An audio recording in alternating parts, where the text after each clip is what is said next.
Jérusalem, nous retrouvons notre correspondant Daniel Haïk. Et Daniel, nous ouvrons cette revue de la presse par la manchette du Yediot Aharonot qui se rapporte au statut toujours très flou du ministre de la Défense, Yoav Gallant.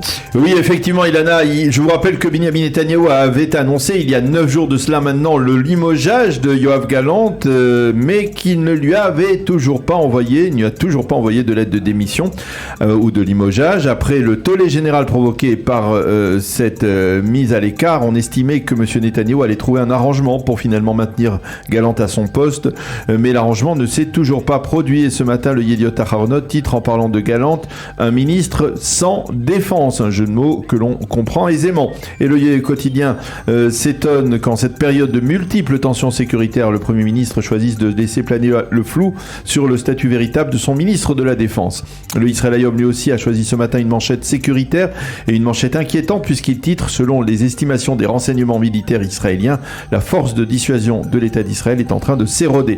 Selon le quotidien gratuit, c'est précisément ces estimations qui ont conduit Yoav Gallant à prononcer son discours il y a 10 jours en faveur du gel de la réforme.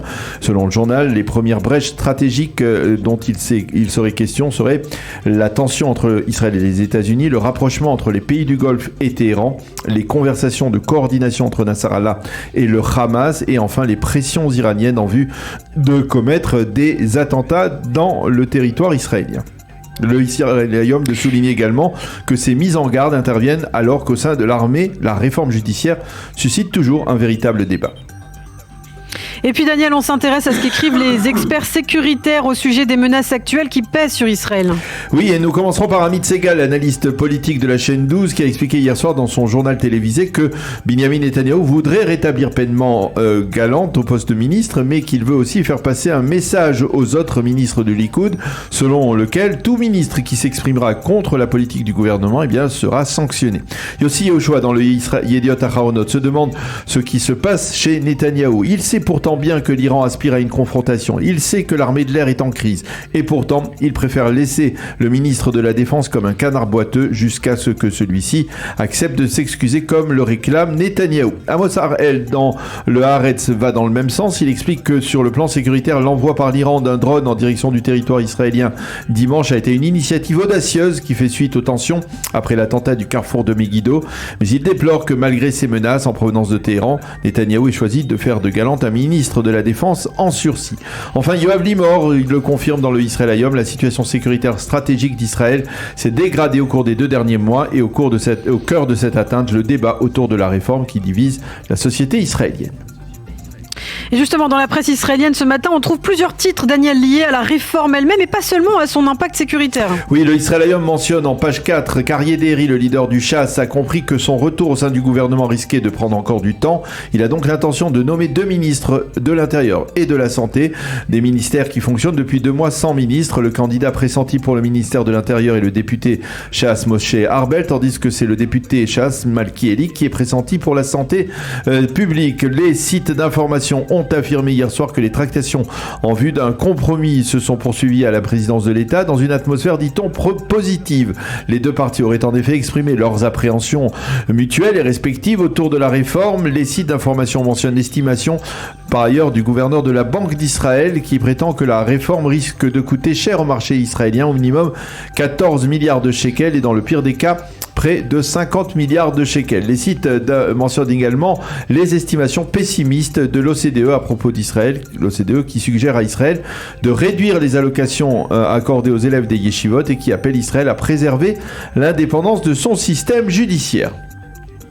Et puis, pendant ce temps, le Yediot mentionne en évidence ce matin une étonnante déclaration de Yariv Levin lui-même. Oui, dans une interview à la chaîne 14, qui est, on va dire, pro-gouvernement, ou en tout cas proche de la droite israélienne. Le ministre de la Justice a en effet reconnu que le projet de loi qu'il entendait promouvoir à l'origine, à propos de la commission de nomination des juges, je le cite, n'était pas acceptable dans un État démocratique, car cela aurait signifié que les 3 pouvoirs, exécutif, parlementaire et judiciaire, seraient entre les mains d'une seule et même coalition politique. C'est la raison qui l'a conduit à réviser cette clause et donc à l'assouplir, une déclaration qui est en soi assez stupéfiante de la part du ministre de la Justice.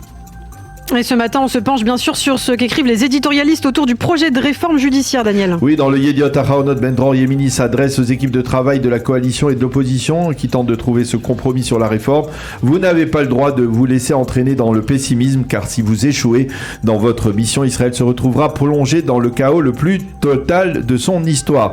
Navid Romi a écrit que les dernières manifestations organisées par la droite ont permis de réfuter les mensonges selon lesquels la protestation anti-réforme transcendait les clivages politiques entre droite et gauche. Quant à Sever Plutzker du Yediot, il s'adresse lui à Simcha Rothman et Yariv Levin et leur explique que les projets de loi qu'ils entendent promouvoir dès la rentrée parlementaire risquent bien de se retourner contre eux dans l'avenir, car lorsque l'actuelle opposition reviendra au pouvoir, alors c'est elle qui désignera ses propres juges. Sur le site N12, Agar Rabat écrit que si la réforme est mise en application, le secteur de la haute technologie reviendra 20 ans en arrière. Et puis pour terminer, dans le Israël Hayom, l'ancien conseiller de la sécurité nationale Mir Ben Shabbat lui se montre tout de même optimiste. Nous avons réussi à survivre au pharaon d'Égypte, nous surmonterons bien la crise actuelle autour de la réforme.